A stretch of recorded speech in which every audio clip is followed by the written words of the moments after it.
Welcome to a special National Signing Day edition of SVSU Red Alert. I'm J.J. Boehm, joined by SVSU head football coach Jim Collins. And Coach, a couple of hard months of recruiting finally pay off today. Well, our staff really did a great job, JJ, of going out and finding outstanding student athletes, and that's the goal here always, to get outstanding student athletes. And I credit our staff with all the hard work and effort put forward, and we were able to sign 21 very impressive football players. And again, this was something you knew back when you and I spent what seemed like an eternity in the Duluth airport after the playoff game. You knew it would be something of a smaller class than some previous years because you only had 13 departing seniors. Exactly. And you know, when you have a successful football season, you're going to have a lot of guys fired up, and you're going to want to reward the guys that are still on your team. So we knew that the scholarship money was going to be a little bit more limited this year than the past couple years, but we had to maximize it. That was the goal. Maximize it, make sure we were able to bring in difference makers, and we were sure able to do that. We'll get into some of the individuals in a moment, but one of the things that strikes me when you look down this list is you've got some players who were teammates together in high school, but then also players who will come in and rejoin high school teammates because there are former high school players also in the SVSU program. Exactly. You know, part of the whole fit when you're looking as a student athlete for universities, you want to feel comfortable. You want to be around people that are like you, that you fit in well with. You always want a comfort level, so it's always good, to have guys in your program already to help attract other good quality people, and if they know them, that's a plus. And we've also seen that when we've had guys come from the same school, they've had success, not just in football, but academically, because they've really supported each other well. That transition from high school to college, that first year is always, a tough transition. So to be around people and you're familiar with, I think really helps with it. And if they're great football players to boot, what a bonus for us. Give your overall assessment of this incoming freshman class, the 2012 class. We really like it. I think it's outstanding. I think there's some people in this class that can come in and make an immediate impact. I think there's people that that are going to help our football program have a lot of success over the next 5 years. I think if you look at them academically, it's a strong class academically, so you can see the academic success that they're going to have, and you can project that.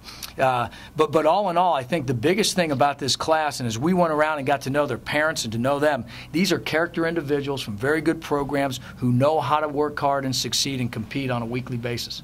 Running down the class, and we'll go through it by position, and starting at the quarterback position, you bring in one player there, Alex Padla from Berrien Springs over in the southwest part of the state. Well, the thing, if you look at what we've been able to do offensively, we've had running quarterbacks, and we've had guys that are athletic and dual threats, and Alex really impressed us with his ability to run the football, but also has a strong, accurate arm.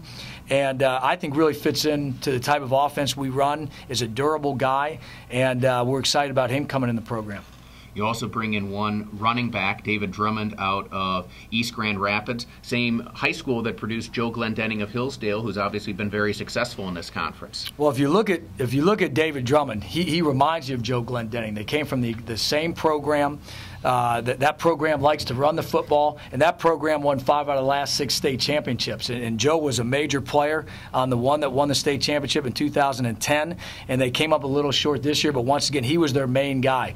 And we're excited, or David, I'm sorry, we're excited about David and the things that he can do in this football program. And a very productive back, again, playing against good competition because East Grand Rapids always goes out and takes on all comers. Exactly. They're going to play a tough schedule. They're going to play against great talent. And if you go around and recruit at all the schools on the west side of the state, all those coaches were talking about David Drummond and the impact he made on that football team. So we're excited to have a player like that.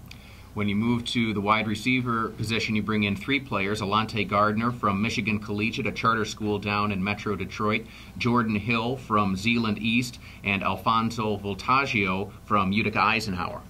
The great thing about this group is they really fit the type of guys that we look for in our offense to make it successful. Gardner and Voltaggio are those explosive slot receiver types that can also return punts and kicks. They've proven how physical they are by what the things they did on defense and the way they play the game. They're very dimensional. Running the ball out of the backfield, throwing bubble screens, making plays on defense, as I said. So I think they fit in well with what we look for out of a slot receiver in our offense. And then Jordan Hill's that outside guy. He's that tall, athletic, explosive, vertical threat that can go up and get the football and play on the outside of our formations. Very similar to the guys we have on the outside. So I think they're great fits for what we do on offense. And Voltaggio, coming from the same high school as John DeGiorgio, former All-American linebacker here at SVSU, he really stood out on that side of the ball, but now is coming to SVSU, and you're going to give him a shot at receiver. You know, and I think he's really cut out of the DeGiorgio mold. Tough, hard-nosed player, very versatile. And, you know, with all these guys, you don't know where they're going to end up. We saw some great guys come into our program, and we moved them to different positions because of needs. It's good to know you've got a guy that versatile. But I really think if you talk to John DeGiorgio about Alfonso, because he's still familiar with their program, those are things he's going to say. He's tough, hard-nosed, typical Eisenhower type of kid. Moving on to the offensive line, you brought in a very large offensive line class last year, and this year you bring in 3: Ramali Roundtree from Muskegon High School, Kyle Tiller from Edsel Ford High School down in Dearborn, and Jake Widmer from Detroit Catholic Central. Ramel is a great football player. You know, played at Muskegon, outstanding program. 4-year player for them, which, you know, you look at an offensive lineman, if they're playing their freshman year on the varsity team, and that varsity team that he played on his freshman year won the state championship, that's impressive. You know, he's a finisher. You see him putting people on their backs, blocking to the whistle. Those are the things that you look for. Kyle Tiller, one of those guys that was a great player on defense as well. Very athletic, moves well, very strong, explosive type of guy, great size. And then Jake Widmer, Detroit Catholic Central, I think says it all. And then the other part of it is he's 6'6", and he's going to grow. He's a little bit light right now. He's about 255, 260, but he's got the frame to get really big. And I think as a tackle in our program, looks like the tackles that have played very well for us the past couple years. So I think not as many as last year, but an outstanding group.